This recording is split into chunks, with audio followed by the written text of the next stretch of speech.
My name is Adam, and I clean skulls for a living. That's the short version. That's what it says on the job listing. Anyway, skull cleaner, preservation department, Paris.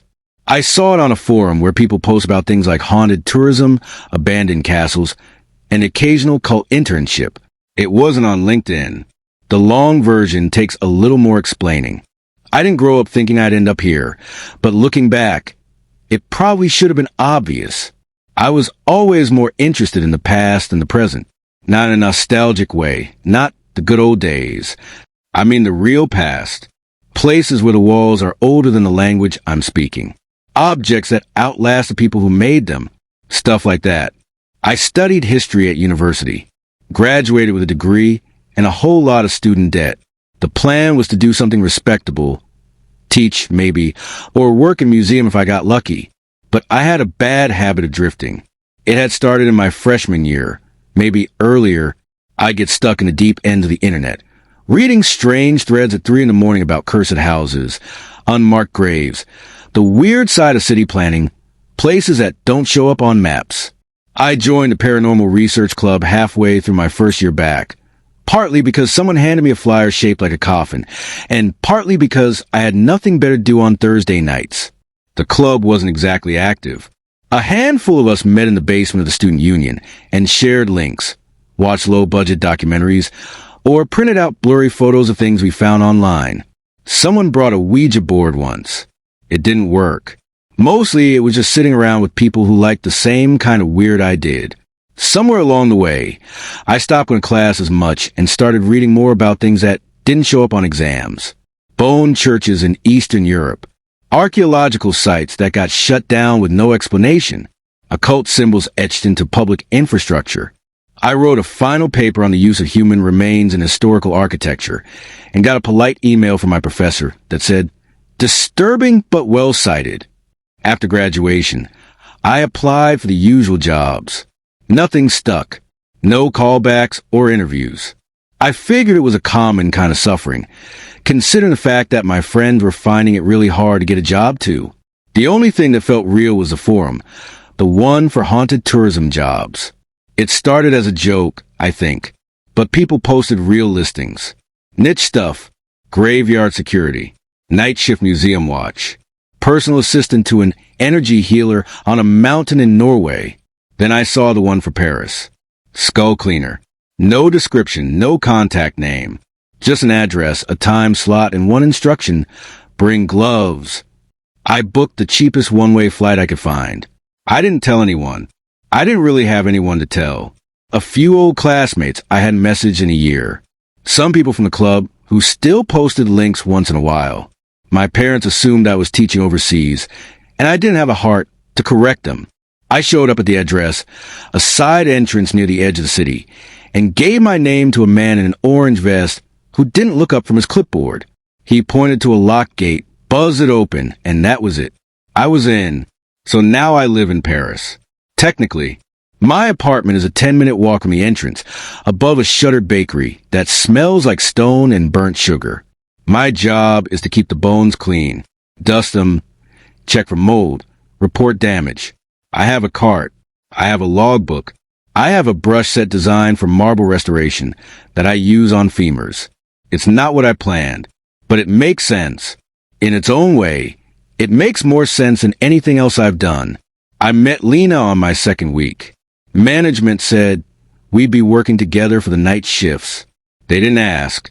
They just handed me a printed schedule and said, "Buddy system's not optional." Then they pointed toward the break room, where she was already sitting, eating her lunch. She stood up as soon as I walked in, like I was a teacher or a customer or something. She's short and always looks like she's just remembered something important. Big eyes, neat hair, coat too clean for the job. She shook my hand and introduced herself like she was applying for an interview. "Lena, I'll be your assigned partner for the week. They said I should go over the safety points with you again," she said. We sat at one of the folding tables, and she took out a notebook where she'd written everything in bullet points. She went over the rules in order. No phones in the tunnels unless it's a real emergency. Don't split up. Stay on the marked routes unless you're on maintenance duty. Never enter the service shafts without calling it in. Don't answer if you hear someone calling your name from an unlit corridor. That one wasn't on the official rule sheet, but she said it like it was. She talked fast, like she was trying to get through a presentation. I nodded, and when she paused for breath, I asked her how long she'd been working here. She said it had been 12 days, but she'd already memorized all the maps and protocols. I asked her why she took the job. She looked down at her notebook for a second and said, "It'll help me get into the museums." Lena wants to be a museum guide, the real kind, in the big names of Paris, places with velvet ropes and white walls. But those jobs are hard to get, and she needed something with experience and a big name attached to it. Officially, we work for the city's historical preservation department, and this job counts. Unofficially, we clean up bones, fix broken signage, and make sure nothing too weird leaks into the tourist section. The Paris Catacombs are split into two parts. The first is the public section. That's the one people take photos in. The path with clean lights, safety rails, plaques in 3 languages, and a ticket booth upstairs. Lena works there during the day as a guide. She wears a uniform and leads small groups of tourists along the official path, giving them the history. How it used to be a dumping site for the plague, a city-large cemetery for the dead. Now, it's a history preservation site of sorts. Over 6 million skeletons moved underground by hand, arranged into walls and displays. A museum made out of bones. Everyone loves that line. The second part is what we get. The part's not open to the public. Technically, most of the catacombs are off limits to everyone, workers included, but that doesn't stop people from getting in. Urban explorers, YouTubers, sometimes locals looking for somewhere to drink. Sometimes we find candles. Sometimes graffiti. Sometimes bones that have been moved. When that happens, it's our job to clean it up or call it in. The tunnels are a maze. Old shafts, half-collapsed corridors, hidden chambers no one's mapped in 100 years. Sometimes we're sent out just to check if a wall is still holding. Other times we're given a task, cleaning displays, fixing damage, replacing an old sign someone knocked over. I get the cleaning jobs. Lena handles the public-facing ones. But during night shifts, we go everywhere together. Lena's not good with the dark. She won't say it out loud, but she tenses up every time we turn off the main path. She carries 2 flashlights and taps one against her palm when she's nervous. She never forgets the checklist. She never breaks protocol. She asks if I heard something even when I didn't. She's not cut out for this place, but she's still here. I respect that. I don't mind working with her. She's organized, careful, and easy to talk to once she relaxes. She's also one of the few near my age. Most of the other workers keep to themselves. A few barely talk at all. Nobody seems to stay long. We're on the schedule together almost every week now. Same shifts, same section, same rules. The deeper we go, the stranger it gets. But as long as we stick to the job, it's fine. That's what they keep telling us. Just stick to the job. And with any job comes its rule. There are a few you should know about if you're looking to survive this place. But I'm getting ahead of myself. I need to tell you about why there are strange rules in the first place. Underscore, underscore, underscore, underscore, underscore, underscore, underscore, underscore, underscore, underscore, underscore, underscore, underscore, underscore, underscore. About a month in, we were both taking off our usual shift. Lena got the call first. A clipped voicemail from someone who didn't leave a name. 5 minutes later, my phone buzzed with the same message. Mandatory briefing. Sublevel 2A. 6 p.m. Don't be late. Sublevel 2, it wasn't on any of the maps Lena kept in her folder. We had to be buzzed in by a man who didn't say anything, just held the door and pointed. The hallway beyond was bare concrete. There weren't any signs or labels. Just a faint noise from the overhead lights and the smell of bleach that didn't quite cover the damp. There were 6 of us in the room, 4 workers we didn't know, and the 2 of us. Everyone was quiet. The people standing by the far wall wore matching black jackets and heavy-duty boots. There was an insignia on their jacket arm I'd never seen before, a book and a hammer stitched in gold thread. One of them walked over and shut off the light switch by the door. The hum cut out. The room dropped into that kind of quiet. You only get underground. We'll keep this short. You've been working above active ground. You need to understand what that means, he said. He set a binder down on the table and opened it to the first page. There's an old presence down here. Predators that are as smart as you and me. They use the tunnels to feed. They manipulate the layout, draw people in. Tourists, explorers, workers who forget protocol. If you hear something unusual, you don't investigate. You log it and leave. If someone wanders, you don't follow. You call it in. There are rules you're going to have to follow if you want to stay here. The officer beside him passed out printed sheets. The heading read, Preservation Department. Tier 3 protocols for handling the undead. Under that was a numbered list of rules I'd never seen before. And a word underlined in red. Vampires. We'll go over each. But understand this first. These are not optional. You follow them every time, and you certainly don't test them. Most of all, you don't wait to see what happens if you don't. He said, there was no slideshow, but they did give us a contact number. When the lights came back on, we were told to leave through the back door and not speak to anyone else about it. No one followed up after. We didn't know who they were. The patch wasn't from any agency either of us could find. The briefing wasn't on our schedule, and no one at the office mentioned again. It was like it hadn't happened. But the rules stayed in our lockers, and we followed them. Lena and I didn't know what to make of it, or if we even really believed it all. But neither of us left the job that first month. A part of me wishes we did. Underscore, underscore, underscore, underscore, underscore, underscore, underscore, underscore, underscore, underscore, underscore, underscore, underscore, underscore, underscore, underscore, rule. One, the rules weren't posted anywhere public. You only got them after briefing, in that stiff paper handout. But once you had them, you started to notice how the older workers followed them without question. I didn't think much of it at first. Everyone has uniforms. Ours just looked especially plain, drab gray, no logos, high collar, and stiff cuffs. They looked more like lab coats mixed with jumpsuits. Clean, pressed, boring. Lena's didn't even fit her right. The sleeves were too long and the pants bunched around her boots. Mine felt scratchy at the collar and made a weird swishing sound when I walked. But the inside seams were different. The first time I noticed them was in the locker room. I'd taken the jacket off and flipped it around while I was waiting for my shift to start. That's when I saw it. A faint shine running along the inside stitching. At first, I thought it was just a thread catching the light. But when I looked closer, I saw the threads weren't normal.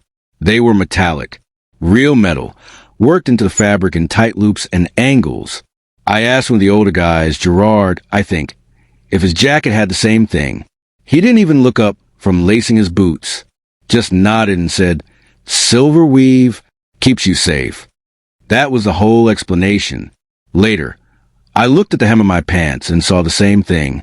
Thin, almost invisible lines of silver thread, stitched into the seams from ankle to waist. Every part of the uniform had it. Jacket, shirt, trousers, even the thin gloves they made us wear when going past the tourist routes. Silver, according to the rule sheet, scattered a vampire's vision. I didn't know what that meant at first. It sounded like something from a cheap TV show. But Lena explained it to me in a way that made more sense. She said the briefing mentioned it briefly, that to a vampire, a person wearing the uniform doesn't show up clearly. The silver threads break their focus. Your outline looks broken, like a flickering image or a badly loaded video. They would have a hard time locking onto you, and an even harder time aiming for you. I remembered seeing something like that once online on Shop QVC. They were selling those holographic jackets that scramble CCTV cameras. To a person, it just looks like a shiny coat. To the camera, it's a blur of light. This felt like that. The uniforms weren't mass-produced. They were made by the curators, the people who ran the deeper parts of the preservation department. We never saw them, just heard about them through the others. They sent the uniforms up once a month, always folded, always sealed. You weren't supposed to bring your own clothes down below. And if you had to change, you did it in the sealed room off the locker area, the one with the thick door and the full-length drain. Most of the older staff followed that part strictly. I saw one guy, Lewis, refuse to enter a tunnel because someone else forgot their jacket. He just stood at the mouth of the passage, arms crossed, until the other guy went back upstairs and came down again in full uniform. At the time, I thought they were being paranoid. Then, a few weeks later, I saw something. Lena and I were in Corridor B13, doing a late shift inspection after a group of urban explorers set off a motion sensor. The place was quiet. I was sweeping the floor for scattered trash, just ahead of one of the old bone walls. The kind where they stack skulls like bricks, neat and clean. Nothing had been touched. No sign of entry. I leaned in to adjust one of the marker flags they used to tag loose stones. That's when I felt it. Someone was watching me. I didn't move right away. Just tilted my head, squinting into the sockets of one of the skulls. And in the gaps between the bones, just for a second, I saw something blink. And then it was gone. When I turned to tell Lena, she was already holding her flashlight like a weapon. She didn't ask what I saw. She just said, "You're wearing the full uniform, right?" I nodded to reassure her. "Yeah, full gear." "Okay, then let's keep walking," she said. We didn't talk about it again that night. Underscore, underscore, underscore, underscore, underscore, underscore, underscore, underscore, underscore, underscore, underscore, underscore, underscore, underscore, rule 2 was something they told us to do even before the briefing with the weird men in black. It was to use the buddy system no matter where we went. Out of all the rules, this one seemed the most ordinary. Basic workplace safety. 2 people per shift. Stay in visual contact. Radio check every 15 minutes. Every job has a version of it, especially when there are dark spaces or steep drops. No one goes into the maintenance tunnels alone, not even the veterans, even the ones who barely talk to anyone. The quiet guys who've been here for years always wait for their partner to suit up before heading down. If someone calls in sick, their partner gets reassigned. No exceptions. If you show up without your assigned buddy, you get turned around at the locker room door. The tourist tunnels are different. They're clean, well-lit, reinforced. There are cameras, guard signage, and a small office with coffee and heat lamps.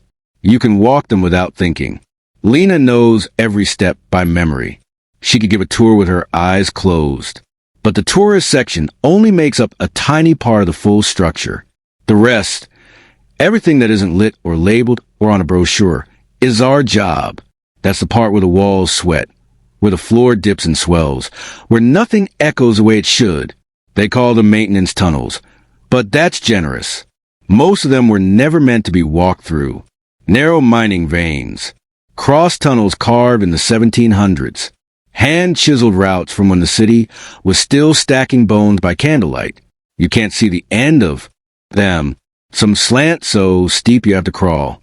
Others swell open into old chambers where no one knows who moved the bones or when. That's where the buddy system comes in, and where the head managers get on our case about it during the rare times the newcomers forget. But I didn't fully understand the importance of it until the night Lena and I got separated. It was supposed to be a routine cleanup. Someone, probably a private tour group, had broken into one of the deeper corridors and left trash behind. Food wrappers, wax residue, some broken bottles. Nothing serious. We'd done jobs like it before. I loaded the cleaning kit. Lena grabbed the flag markers, and we checked in at the B sector gate around 11 p.m. The entry tunnel was normal. Damp, narrow, cold. Our boots echoed against the stone, and our flashlights lit the path just enough to follow the arrow tags mounted to the walls. We made it to the flag corridor in about 20 minutes. A small pile of litter, some tipped-over bones, and an old LED lantern left behind by whoever came through. Easy job. I tapped it. Nothing. Behind me, I heard Lena swear softly. "Mine just went out," she said. I turned around. "You have the backup?" I asked. "No. I thought you." Then her voice cut out. All the torches in that section had been shut off, too. The wall lamps that usually ran on low battery were completely dead. We stood in a narrow pocket of dark. No light except what barely glowed from my watch face. "Okay, stay still. I'll walk back toward you," she said. Her voice answered, a little further than I thought. "I'm already walking to you," she said. Then came the echo. I heard her voice again, but from the other side, further down the tunnel, like she'd already passed me somehow. It bounced strangely, like it was being played from a speaker somewhere else in the corridor. "Lena!" I called out. "Here, came the reply. To the left. I turned that way and followed. The path split into two. I took the left, still thinking I was going the right direction. My footfalls sounded louder than usual. I walked what felt like a full minute, then hit a dead end. Just a wall of packed stone, no bones, no markings, nothing. I turned back. Lena? No response. I shouted louder. Still nothing. Then I heard her calling, faint, like from another room entirely. I couldn't tell if it was ahead or behind anymore. Later, Lena would tell me what she had experienced when we briefly separated. Somewhere deeper down a connecting tunnel, Lena had stopped walking too. She'd smelled something, faint at first, then sharper. The smell of my cologne. That's what made her think I'd gone the other way, and she followed it. But the smell didn't stay the same. It changed slowly as she walked, from something warm and sharp to something sweet. Then it turned, sickly sweet, like flowers left too long in water, rotting under the summer sun. She stopped moving when the scent shifted, wrinkled her nose, took a step back. Then she called my name. No answer. That's when we both realized we'd gone the wrong way. I retraced my steps. She did the same. We met back at the last place we'd both been, the pile of bottles and crumpled food wrappers, now even darker than before. We stood there without speaking for a moment, taking stock of each to make sure no one was hurt. Eventually, she turned her flashlight over and slapped it against her palm once. The light flicked on. Mine buzzed to life a few seconds later. We didn't say anything on the walk back, but I felt her shoulders brush mine when she walked. She was shaking. At the security checkpoint, the guard asked how it went. I told him it was fine, and the cleanup was done. Lena didn't speak until we reached the locker room. She sat down on the bench across from mine and said, "The smell changed. I thought it was your cologne. Then I smelled this awful, rotting smell, like something was dying." I nodded. I thought I heard your voice calling out to me from the left. I walked right into a dead end without finding you there. She looked at me and said, "They said the monsters use sound." I nodded again. I think they use smell too. That was the first time we understood what the buddy system was really for. Down there, the senses don't work right. Sounds stretch and bounce. Smells drift in directions they shouldn't. The deeper you go, the more it feels like the place wants you separated. And something down there wants you to be alone. I made sure to always keep Lena close by after that. Underscore, underscore, underscore, underscore, underscore, underscore, underscore, underscore, underscore, 3 rule. 3 says to listen to the animals. It's a strange one. At first, it didn't make sense to me. The others made sense. Uniforms, partners, schedules, safety check-ins. But this one just said, listen to the animals. There wasn't even much explanation in the rule book. A short note on the back of one of the pages. Just a few lines. Animals in a space means it's safe. They even made it rhyme, which meant it only encouraged Lena to memorize it more. She'd say it under her breath sometimes when going on our rounds, and I'd tease her for it. To many, this sort of rule was like age-old superstition, old worker advice.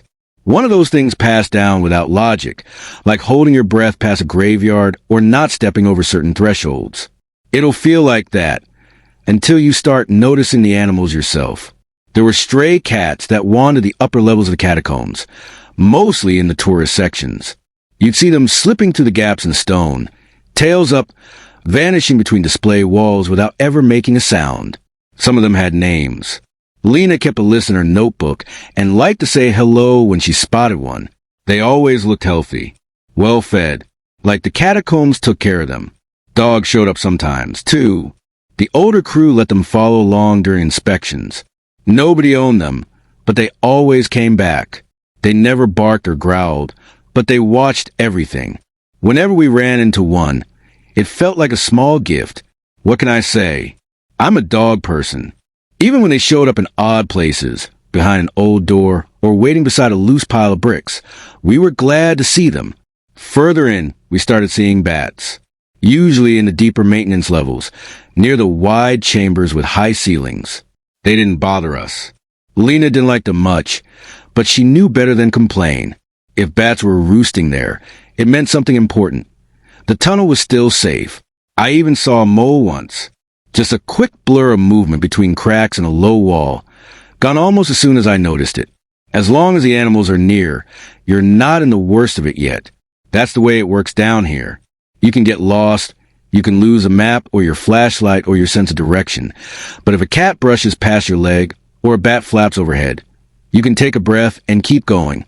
The animals won't stay where the vampires are, but it goes both ways.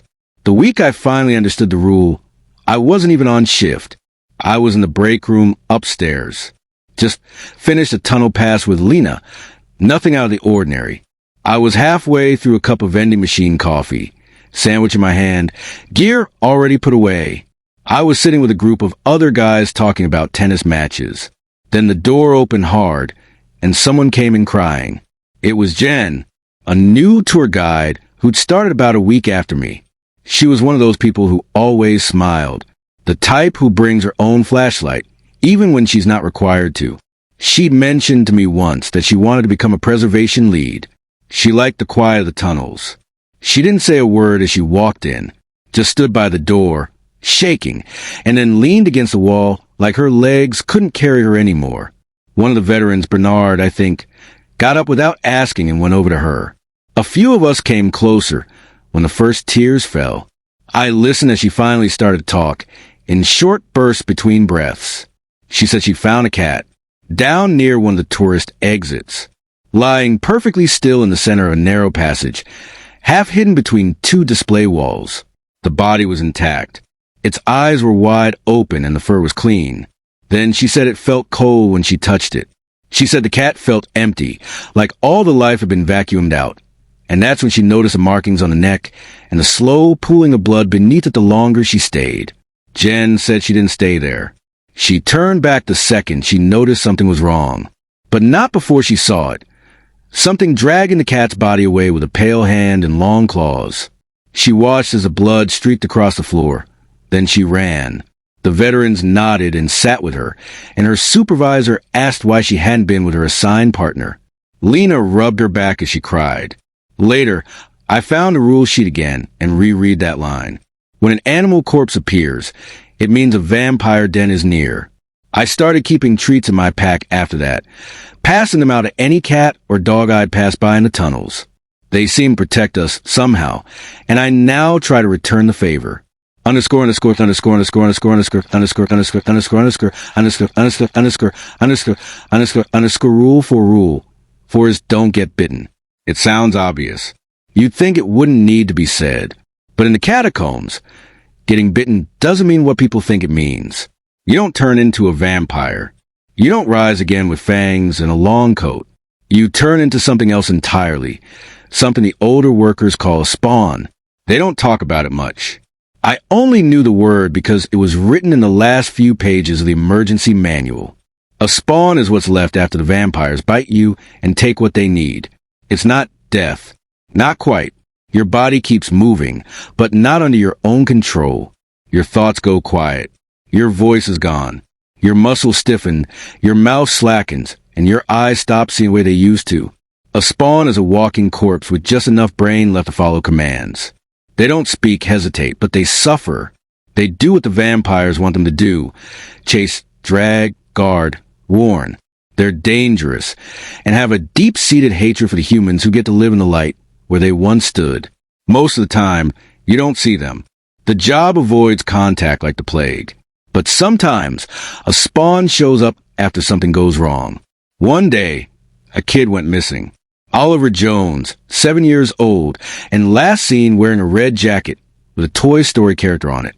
It was during a larger tour group that shouldn't have been allowed in. Too many guests, not enough guides.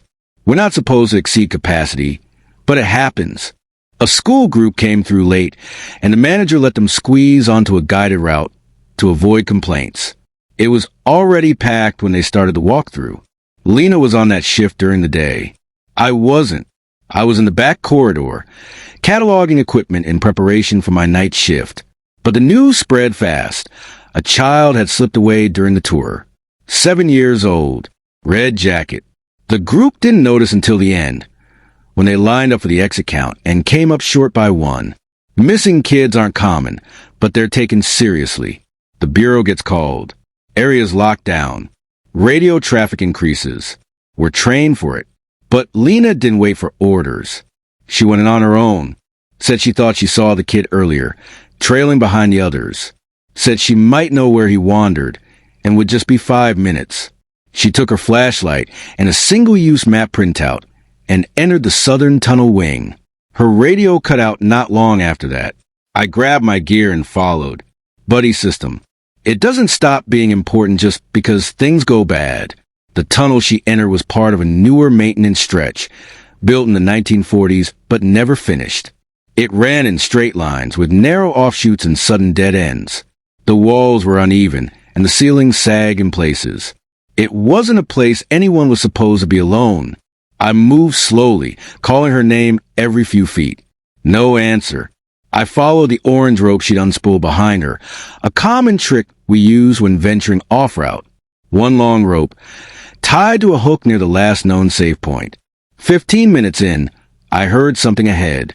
I turned the corner and saw her. Lena was on her back in the center of the corridor, flashlight still on, the beam aimed at the ceiling. Her legs were motionless. Her hand was twitching weakly, and crouched over her was something I didn't recognize right away. It looked human at first, skinny, pale, hunched, but its jaw was open too wide that it looked like the hinges were broken.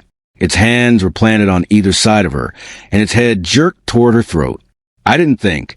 I just raised the emergency sidearm from my belt and fired a single silver bullet. The silver round struck the spawn in the shoulder. It reeled back fast, with a noise like metal scraping against wet stone. It bolted before I could fire again, scuttling into the dark and leaving behind a long smear of blackened blood on the tunnel floor. I dropped to my knees beside Lena. Her eyes were open, wet with tears, but she was breathing. I pulled up her sleeves and checked her neck and arms. No punctures. No bite. Her radio was smashed. Her gloves were gone. But she was alive. She held on to me as she burst into sobs, and I carried her out of the corridor. Later, we walked back up together when she came to her senses, following the rope the whole way. The Bureau had already arrived. They took our statements, locked the tunnel entrance, told us to take the rest of the shift off. The kid was never found. His parents went public. It made the local news, then national. Photos of his red jacket appeared on every screen for 2 weeks. Search parties combed the tunnels. Rescue teams and dogs and emergency drones. They found nothing. Not even his shoes. Lena quit that month. She said goodbye to the team and left a note in her locker. I didn't blame her. She was brave, smarter than people gave her credit for. But something about that moment broke her trust in the place. She never recovered from it. I've been at this job for 6 months now. I still keep the rule sheet in my locker. The paper's starting to curl at the corners, and the ink's fading in spots from where I folded it too many times. I don't need to read it anymore. I know every line by heart, but I like knowing it's there just in case. Lena and I are still in contact. Every now and then, I send her a picture of one of the tunnel cats. She always gets a kick out of that. She says she misses the cats more than the actual job itself. But things are good, and she seems well. We're even meeting later this week for coffee. And last I heard, we both got promoted. Lena works at the National Museum now, and gets to tour people around the way she always wanted to, vampires not included. As for myself, I'm not a cleaner anymore. A few months ago, I got promoted to surveyor. The title sounds important, but the work's about the same. Go deeper, document, report, repeat. The difference is, now I'm the one marking new routes, mapping shifts, logging minor anomalies. The parts of the catacombs that weren't on any blueprint now belong to me, at least for a little while. I spend most of my time in places where cell signals can't reach, and the walls haven't been touched in decades. My new partner's name is Nathan. He's sharp, careful, and quiet in a good way. Turns out he graduated from the same school I did, just a few years after. History major, folklore minor. He knows what to look for. We've already found 3 unrecorded vaults and a hidden alcove no one remembers building. The bones were stacked in a spiral, almost like a sundial. Some nights we hear things. Not often. But when we do, we follow the rules. The catacombs are old. Older than the streets above them. Older than most maps, most records, maybe older than Paris itself. They change. They hide things. They keep secrets. And I've learned to move through them carefully. There's more to find down here. More than anyone's willing to admit. And I'm not done looking.